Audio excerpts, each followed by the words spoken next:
Tesh Dile and welcome to Tibet This Week. This is Sakina Bhatt with another edition of Weekly News on Tibet, His Holiness the Dalai Lama and Central Tibetan Administration. Let's look at the headlines first. Chanting Tara mantra helpful in containing the spread of epidemics like coronavirus, says His Holiness the Dalai Lama. The Tibetan Policy and Support Act passed in the US House with supermajority vote. Central Tibetan Administration congratulates Padma, Vibhushan and Padma Shri awardees. Central Tibetan Administration greets India on 71st Republic Day. Information Secretary questions Chinese delegations' dubious claims of freedom and progress in Tibet. Latest Democracy Index ranks China at the bottom of global rankings.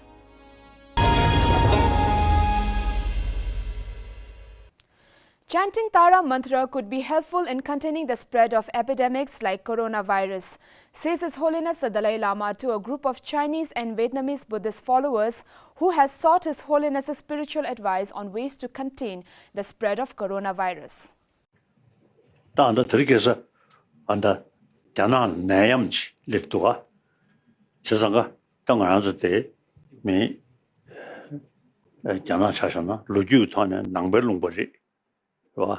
Any turning around the day, the exact children's bonang, any a balik children's bonang, and the Yamdoli or it in the Indu, on someone of Tumutane, any other name the Pajambe Pada, Kasurpa, Shidrech, thing of some Tumungton and Melam Jabna, and that she Nangchugi, Tawayang, any. 지금 송아 장아진들이야 그게 kumshi 여대부터 제가 드라마 송아 장고를 신셰되요 디 지금 내 나서 마요야 진들라 던데 개봐요리 그래서 이니 들이대치라는 나리야 그냥 지금 송아 장야로 근데 대토나요나 오면 따르 도더를 둘이서 하사게 드라마 송아지 전개이나 핑그리 Coronavirus is a recently discovered airborne disease which has become a global emergency after it spread rapidly across China and to other parts of the world. On Wednesday this week, thousands of devotees participating in the ongoing Khargu and Nyingma Mulim in Bodh Gaya, Bihar, prayed for the protection from coronavirus outbreak and relief for those who are infected. Here is the report. As more than 100 people lose their lives and thousands others reportedly infected with the coronavirus, the Tibetan Buddhists gathered here in Bodh Gaya for Nyingma and Khargu Mulim are holding a special prayer service imploring protection from the coronavirus outbreak and for those who are infected. I am Tenzin Chime for Tibettv. Practicing together collectively is very powerful, much more powerful than us practicing separately alone. So with everybody's positive motivation and hopefully helping the situation with our kind of positive energy and positive mind. In yet another landmark victory for Tibetans and Tibet supporters across the world, the US House of Representatives passed the Tibetan Policy and Support Act with supermajority vote on Wednesday this week. CTA President Dr. Lobsang Sangay thanked the US House for passing the Tibet bill with overwhelming bipartisan support. I want to thank the US House for passing the Tibetan Policy and Support Act 2019 with overwhelming majority of votes. This sends a very strong message to the Chinese government that the support for Tibet in America is as strong as it used to be in 2002 when the first Tibetan Policy Act was passed. So I want to thank Honorable Speaker Nancy Pelosi for her leadership, Congressman Jim McGovern and Chris Smith for co-sponsoring the bill, and other congressmen, including Republican Congressman Ted Yo and others who spoke in the floor of the House for the support of the bill. So it's a law. Speaker Pelosi, a long-time supporter for Tibet and a friend of the Dalai Lama, while addressing the House, quoted the President of Central Tibetan Administration. Today, in the face of rising oppression in China, Congress has an urgent responsibility to act. A sick young Dr. Lobsang Sangay, the president of the Central Tibetan Administration, has said, "The very survival of Tibetan culture and identity is in peril. If we don't speak out for human rights in China because of commercial interest, then we lose all moral authority to speak out for human rights any place in the world." And I've said on this floor, to those who take the repressive Chinese government's side, we ask, what does it profit a man if he gains the whole world and suffers the loss of his soul? I urge a strong vote for this legislation and support the Tibetan people as they seek to defend their culture and their identity and the pursuit of a future of freedom of religion and dignity. Congressman Jim McGovern, who introduced the bill in the House, stated, "The Central Tibetan Administration represents the legitimate aspirations of the Tibetan people," and recounted how China is the most prominent human rights abuser. The adoption of democracy within the Tibetan exile community ensures that the Central Tibetan Administration in Dharamsala, India, legitimately represents and reflects the aspirations of the Tibetan people around the world. And standing together, the American people will remain steadfast partners of the Tibetan people. The passing of the bill shows support by the U.S. for the Central Tibetan Administration, the middle way policy and genuine autonomy for Tibetans, religious freedom, environmental protection of Tibetan Plateau and restoration of freedom in Tibet. The bill was passed with a supermajority of 392 votes.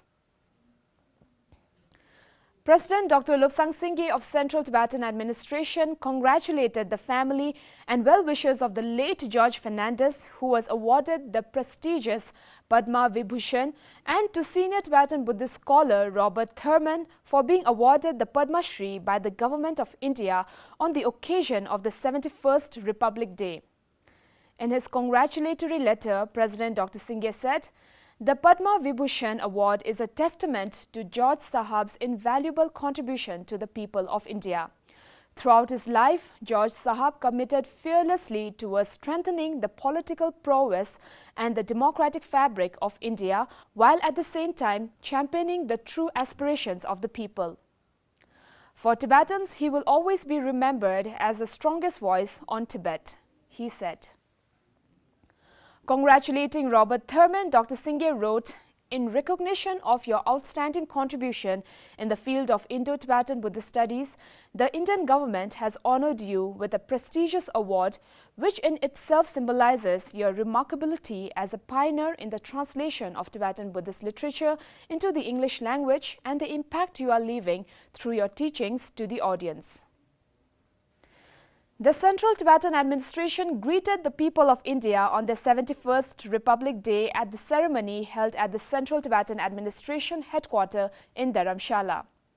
Conveying his heartfelt greetings to the people and government of India, President Dr. Lobsang Sangay said, "India is a shining example for pluralistic democracy, urging Tibetans worldwide to imbibe the democratic values and practices."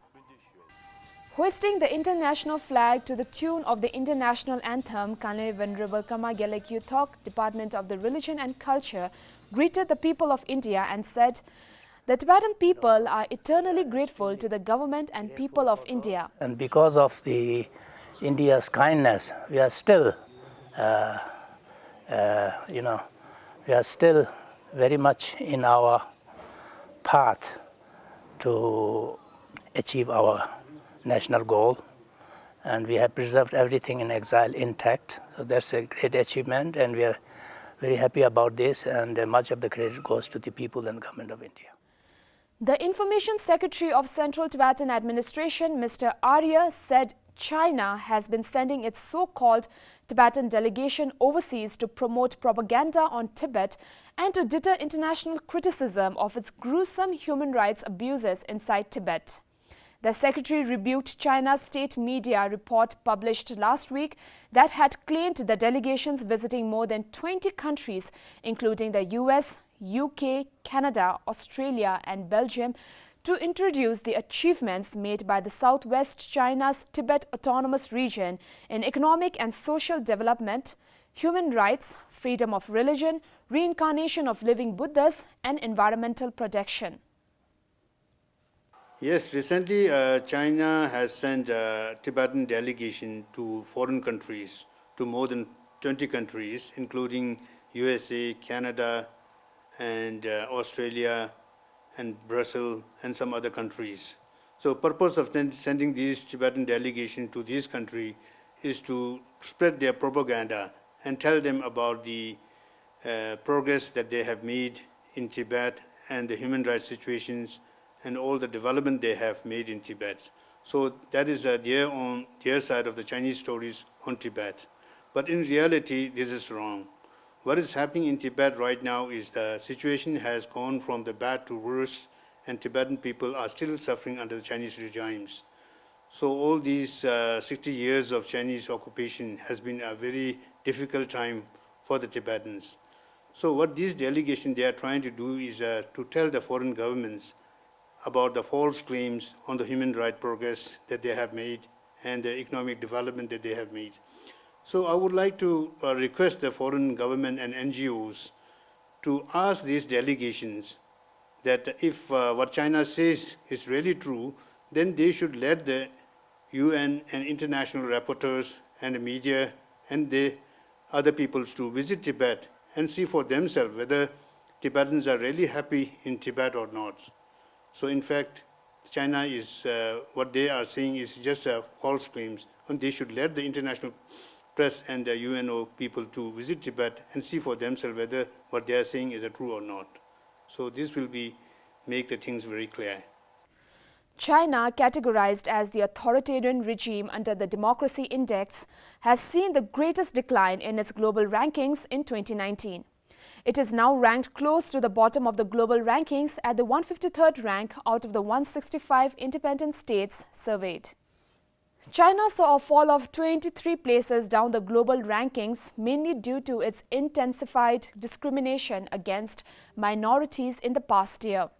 The authoritarian regime of China has been constantly infringing on the civil liberties of its population, in particular the minorities, and has been subjecting them to continued digital surveillance. There are no civil liberties whatsoever in China-occupied Tibet.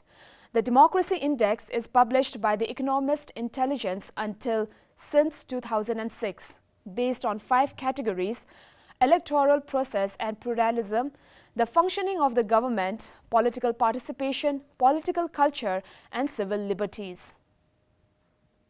So much for today. See you next time and have a great weekend.